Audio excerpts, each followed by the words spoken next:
Amém, queridos irmãos, chegamos à sexta-feira, quarta semana. O título geral dessa semana é Aquele que antes nos perseguia, agora prega a fé. E o título da sexta-feira, Conformosos são os pés dos que anunciam coisas boas. O versículo, Romanos 10:15, que é o mesmo do título.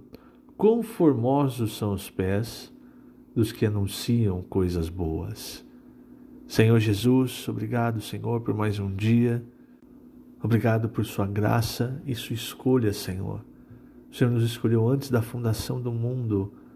Nos escolheu, nos salvou, nos justificou, redimiu-nos, perdoando nossos pecados através de teu sacrifício na cruz. E hoje nós temos bebido dessa fonte de águas vivas, que é a tua palavra. Palavra cheia de espírito, cheia de vida. Nesse mundo cheio de más notícias, de notícias de morte, nós realmente, Senhor, queremos ter os pés formosos e anunciar às pessoas as boas novas do Evangelho.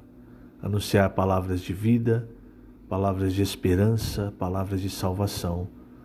Por isso, Senhor, a cada dia, dá no abrir da nossa boca o poder que vem da tua palavra, não de nossa capacidade, eloquência, inteligência, nada disso, mas o poder que vem de ti, o Espírito que é capaz de tocar o coração das pessoas, de revelar toda a verdade, de dar paz, de dar satisfação, de curar. Que esse Espírito, Senhor, atue fortemente em cada amado irmão que sai para pregar o Evangelho, fazer comportagem, orar com as pessoas, para que as pessoas recebam aquilo que o Senhor fez com tanto amor e tanto sacrifício. Obrigado, Senhor, por tudo que o Senhor é, por tudo que o Senhor fez por nós. Jesus é o nosso Senhor. Muito bem, queridos irmãos, vou começar falando um pouco da quinta-feira, para trazer até contexto para essa sexta. Na quinta-feira nós vimos Romanos capítulo 10. Eu vou ler desde o primeiro versículo. Paulo começa falando, Romanos 10, falando dos judeus. Então, ali ele nos traz uma preciosa verdade. Então, no primeiro versículo ele diz: Irmãos, a boa vontade do meu coração e a minha súplica a Deus a favor deles são para que sejam salvos.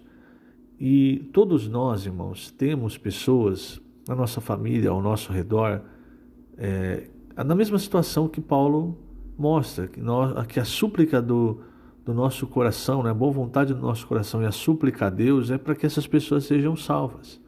E aí então Paulo ele mostra que há apenas um caminho para a salvação.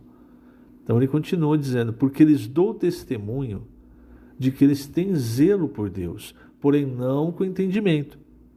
Então tem muitas pessoas que professam: não, eu creio em Deus, estão às vezes presas em religiões, mas não tem um entendimento para a salvação. Há, como nós vamos ver na sexta-feira, a revelação, aquela luz que brilha para a salvação.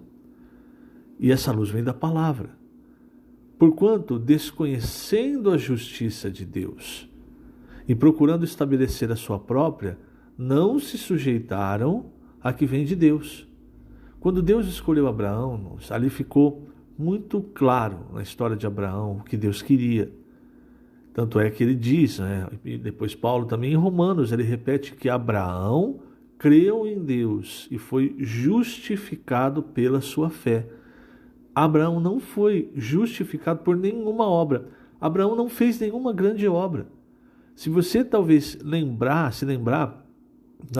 talvez a maior obra de Abraão que nós nos lembremos é exatamente quando ele exercitou a sua fé para crer em Deus e entregar o seu filho Isaque. Então, ali já Deus traçava o caminho. E depois então vem Isaque, Jacó, o povo de Israel, e aí vem, depois da libertação do Egito, vem a lei dada por Moisés. E essa lei, como nós vemos em toda essa semana, desde quando nós começamos a ver Gálatas, a lei não é o objetivo final. A lei não foi entregue para o povo de Israel para que eles se aperfeiçoassem na carne e dissessem: olha, eu sou muito bom porque eu conheço muito a lei e eu sigo toda a lei. Não, nenhum homem é capaz de seguir toda a lei por toda a sua vida. E a própria lei diz que uma vez que você caia em um mandamento, a sentença é de morte. Então a lei não era o fim. O fim da lei é Cristo. E Paulo deixa claro isso em Gálatas, que a lei conduz até Cristo, e chegando Cristo, aquilo que Deus queria com Abraão, um chamamento de Abraão, a promessa que ele fez para Abraão, na verdade não se reduzia ao povo de Israel, a descendência terrena, mas o objetivo principal era que o Senhor Jesus viesse dessa descendência, o Filho de Deus, morresse, ressuscitasse, aí o Espírito estaria então disponível para todo aquele que crê. Essa é a justiça de Deus. Quando a gente fala de justiça de Deus, como Paulo falou no versículo 3, você tem que entender o seguinte: a justiça de Deus é o caminho de Deus. Fora desse caminho, fora dessa justiça, aliás, fora da justiça, não há caminho para Deus. É por isso que, quando o Senhor Jesus foi para ser batizado, e João Batista disse: não, eu não sou digno nem de desatar a correia da sua sandália, que dirá batizar. O que o Senhor respondeu? Deixa isso por enquanto.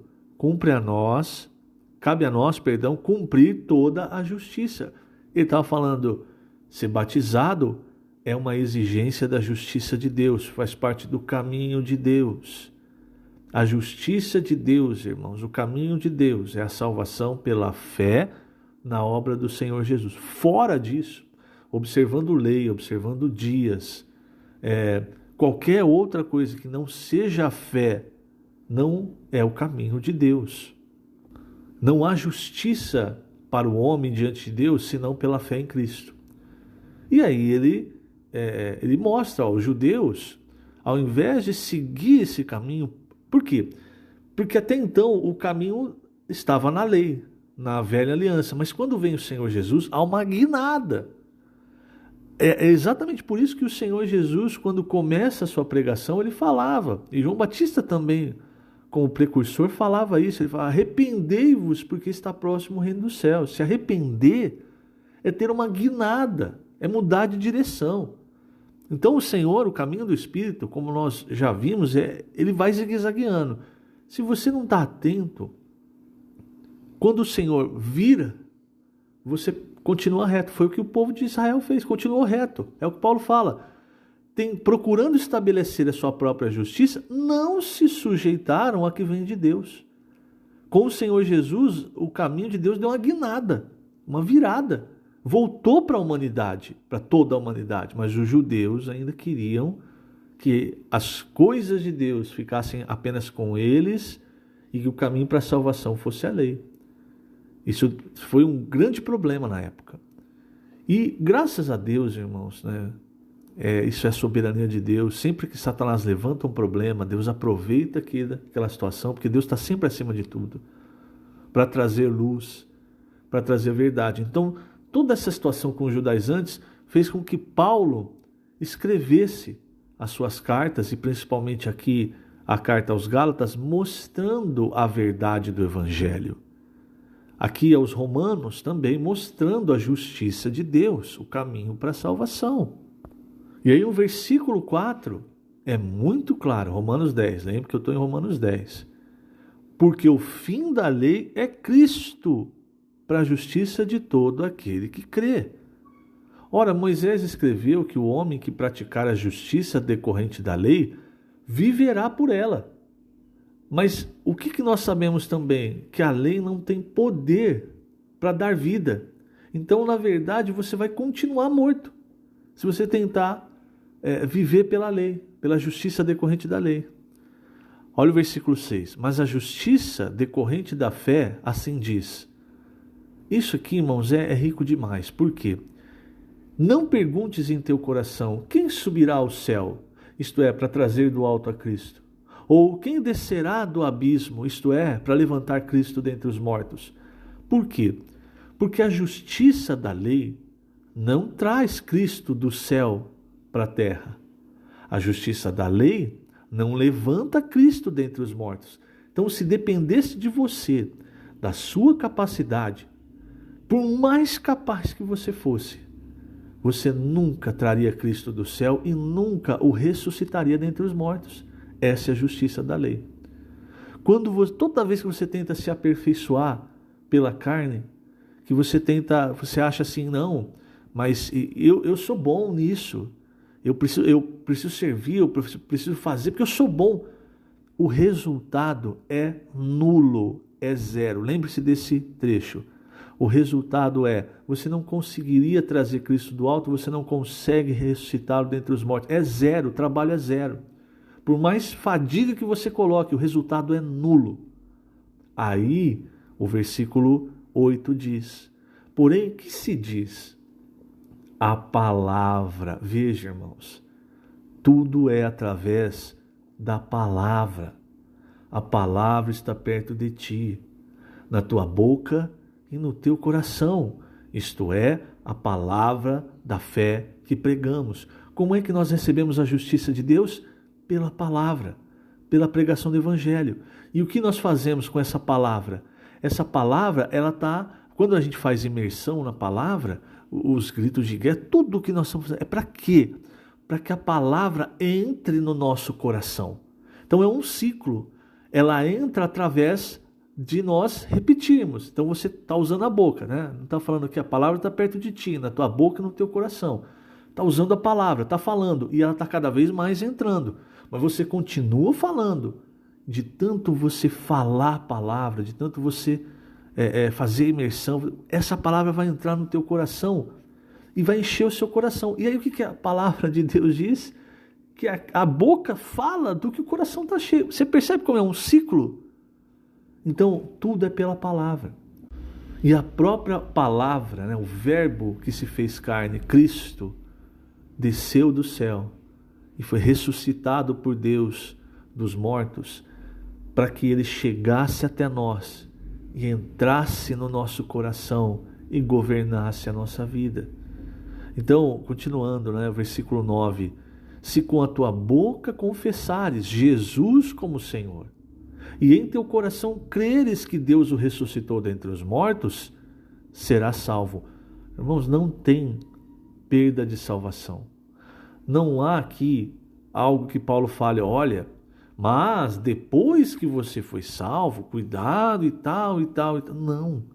Uma vez que nós recebemos o Senhor Jesus para dentro do nosso coração, uma vez que a justiça de Deus é pela fé, você não pode perder pelas obras. Aí já é uma questão de disciplina e recompensa no reino milenar. Então a salvação vem como? Quando a palavra é falada, as pessoas creem, recebem no coração. Aí diz, porque com o coração se crê para a justiça e com a boca se confessa a respeito da salvação. Então o coração, Deus conhece o coração, Ele sabe quem creu e quem não creu. E com relação às pessoas, quando você abre a sua boca e confessa Jesus como Senhor, isso se torna um testemunho também para as pessoas. E o batismo finaliza mostrando não só para as pessoas, mas para todos os anjos caídos, todo o universo, que nós morremos com Cristo e ressuscitamos com Cristo. Nós somos um novo homem. Mas aqui Paulo está focando na experiência da salvação. Então ele mostra. E aí ele continua, ele diz, porquanto a Escritura diz, todo aquele que nele crê não será confundido. Pois não há distinção entre o judeu e grego, uma vez que o mesmo é o Senhor de todos, rico para com todos os que o invocam. Então invocar o nome do Senhor é uma marca daqueles que são salvos. E nós desfrutamos das riquezas de Cristo quando nós invocamos. Porque todo aquele que invocar o nome do Senhor será salvo. Lógico, não é? Invocar, mas como o trecho anterior disse, crendo no coração. Não é falar como se fosse falar um nome qualquer. Não. É crendo que Jesus Cristo ressuscitou dentre os mortos. E aí nós entramos então na sexta-feira. E aí na sexta-feira começa a mostrar o seguinte. Versículo 14, Romanos 10. Como, porém, invocarão aquele em que não creram? Como crerão naquele que de nada ouviram? E como ouvirão, se não há quem pregue? Como pregarão, se não forem enviados? Como está escrito: quão formosos são os pés dos que anunciam coisas boas. Então Paulo está mostrando, está desenvolvendo a justiça de Deus, mostrou que a justiça de Deus é pela fé, que nós recebemos a salvação por crer em Jesus Cristo, na sua morte e ressurreição no nosso coração e confessar com a boca invocando o seu nome. Isso sela a nossa salvação. E aí ele mostra então a necessidade, após a salvação, a necessidade de pregação. Como as pessoas vão crer se elas nunca ouviram a palavra?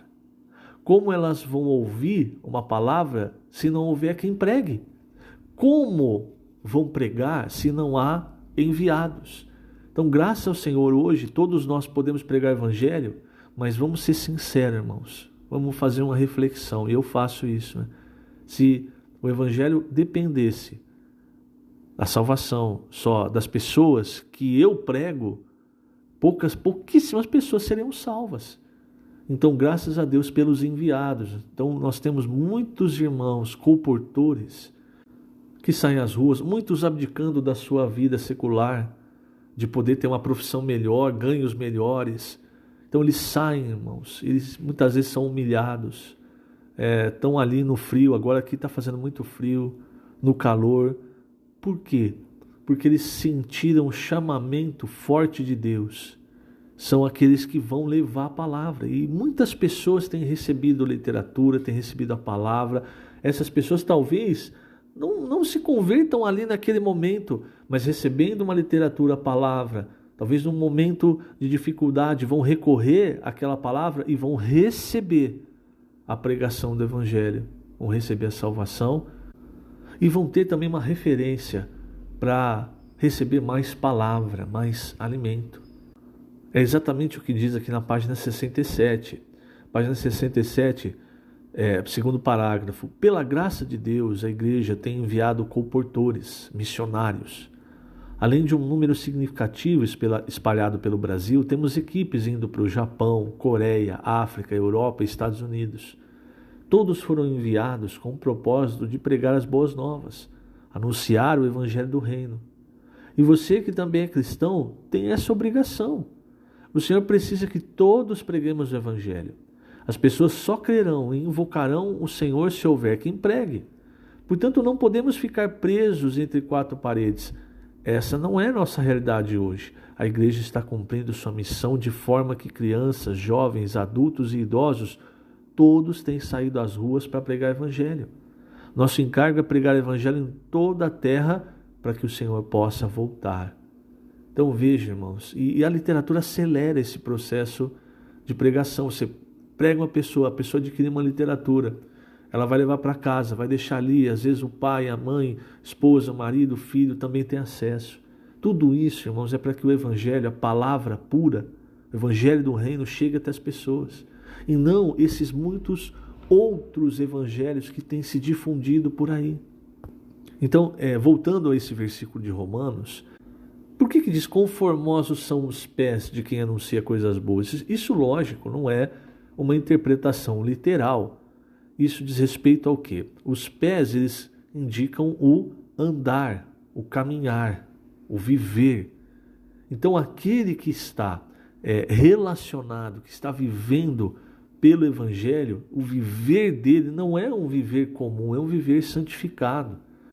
Aquele que leva as boas novas para as pessoas, ele não pode ter um viver qualquer.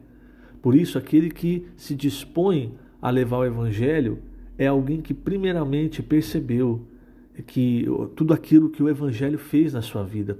Então ele desfruta da riqueza de Deus e ele tem o seu viver mudado e por isso ele quer levar essa palavra às pessoas. Por isso que Paulo ele usou esse trecho para mostrar quão formosos são os pés dos que anunciam coisas boas. Então está falando do andar, do viver. E agora o outro ponto importante dessa sexta-feira é o que Paulo fala aos Gálatas. Vamos voltar a Gálatas capítulo 1. Eu vou ler os versículos, começando no versículo 11. Paulo, ele mostra o seguinte, agora não tenho tanto tempo, então vou falar rápido desse trecho. Faço-vos, porém, saber, irmãos, que o evangelho por mim anunciado não é segundo o homem, porque eu não recebi, nem o aprendi de homem algum, mas mediante revelação de Jesus Cristo. Isso aqui é muito importante, a revelação, que vem direto do Senhor. É o que aconteceu com Pedro em João 16.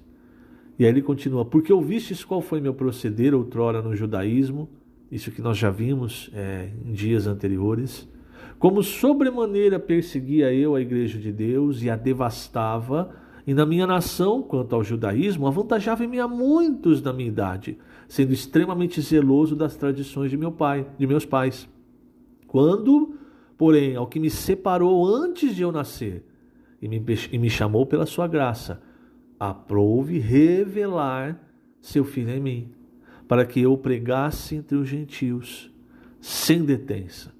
Não consultei carne e sangue. E isso foi o que o Senhor Jesus falou para Pedro.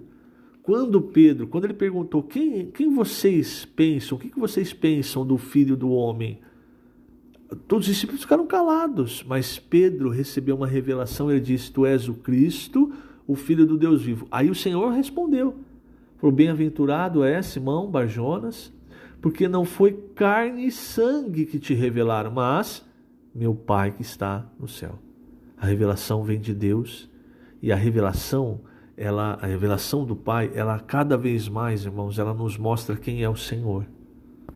E quanto mais nós conhecemos o Senhor, nós também recebemos revelação a respeito da igreja, da sua obra-prima. E por isso Paulo, ele não queria que os Gálatas, as igrejas na Galácia, se desviassem, porque desviar-se dessa revelação que ele estava trazendo era desviar-se da revelação do próprio Senhor. Era passar a não conhecer mais o Senhor e começar a conhecer, apenas se aprimorar na carne. Por isso que no começo de Gálatas ele diz, no versículo 6, capítulo 1, eu estou admirado que vocês estão passando tão depressa daquele que vos chamou na graça de Cristo para outro evangelho. Porque o outro evangelho vai desviar você de Cristo. Hoje nós temos muitos outros evangelhos sendo pregados. Muitos têm recebido um evangelho que prega a prosperidade. Olha, você é filho de Deus, então faça isso, aí você vai ter mais dinheiro, mais isso, mais aquilo. Esse evangelho afasta os cristãos da revelação de Jesus Cristo. Qualquer outro evangelho afasta a pessoa da revelação de quem é Jesus Cristo e da justiça de Deus, do que Deus quer. Mas graças a Deus, irmãos, essa palavra que o Senhor tem nos dado por sua misericórdia, ela tem cada vez mais trazido para nós quem é o Senhor, o coração de Deus, o que o Senhor quer. E nós podemos cada vez mais mergulhar no Senhor, que é a própria palavra. Nós precisamos realmente dar valor a isso.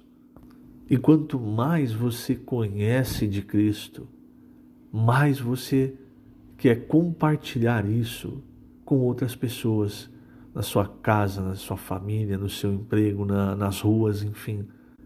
E muitas vezes também, irmãos, essa revelação que nós recebemos, ela se contrapõe à nossa vontade, ao que nós queremos, ao que nós achamos que é o correto. E é nesse momento que nós precisamos aprender também a negar a nós mesmos, a tomar a cruz.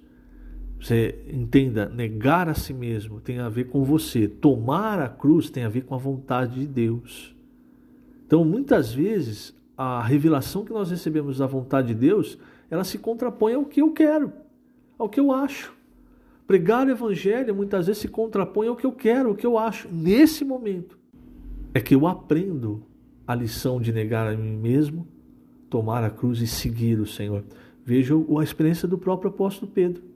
Quando ele recebeu a revelação de que para a vontade de Deus ser cumprida, Jesus precisaria ser entregue, aquilo ia contra a vontade dele, contra o desejo dele. Ele se manifestou, falou, não, de modo nenhum isso vai te acontecer, Senhor.